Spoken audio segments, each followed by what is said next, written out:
बिस्मिल्लाहिर्रहमानिर्रहीम अस्सलामु आलाइकुम welcome back to my channel. आज আমি নারকেল দিয়ে নারকেলের তেল বানাবো।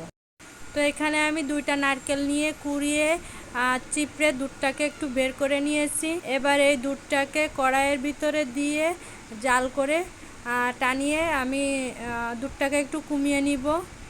আর এখানে শুধু নারকেলের দুধ, এখানে কোনো পানি নাই। পানিটা দিলে তেলটা আসবে না, তো শুধু আমি নারকেলের দুধ দিয়েই করব। এই যে এভাবে বলক আসবে আর বারবার করে একটু নেড়ে চেড়ে দিতে হবে, না হলে নিচেই লেগে যাবে। তো নারকেলের দুধটাকে আমি জাল দিয়ে এরকম করে ঘন করে নিয়েছি। এখন এটাকে চুলোর আঁচ কমিয়ে দিয়ে আস্তে আস্তে এভাবে ভাজতে থাকতে হবে, তাহলে আস্তে আস্তে করে এর ভিতর থেকে নারকেলের তেল বের হয়ে আসবে। বেশি জোরে জাল দেওয়া যাবে না, তাহলে এটা পুড়ে যাবে, নারকেলের তেলও সুন্দর কালার আসবে না।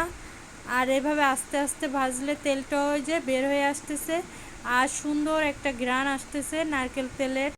আমি আগে কোনো দিন বানাই নাই এইভাবে তেল। আমি সবসময় বাড়ি থেকে তেল এনে ব্যবহার করি, কিন্তু এবার আমার ঘরে তেল ছিল না, তেল শেষ হয়ে গেছে, নারকেল ছিল।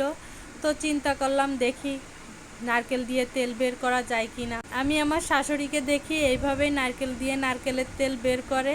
তো আজকে আমি চেষ্টা করে দেখলাম, আমিও পারলাম নারকেল দিয়ে তেল বের করতে। আগের দিনের আমাদের নানি দাদিরা এইভাবেই নারকেল তেল বের করে তারা ব্যবহার করত। এই যে আমি দুইটা নারকেল থেকে এতটুকু তেল বের করতে পারছি।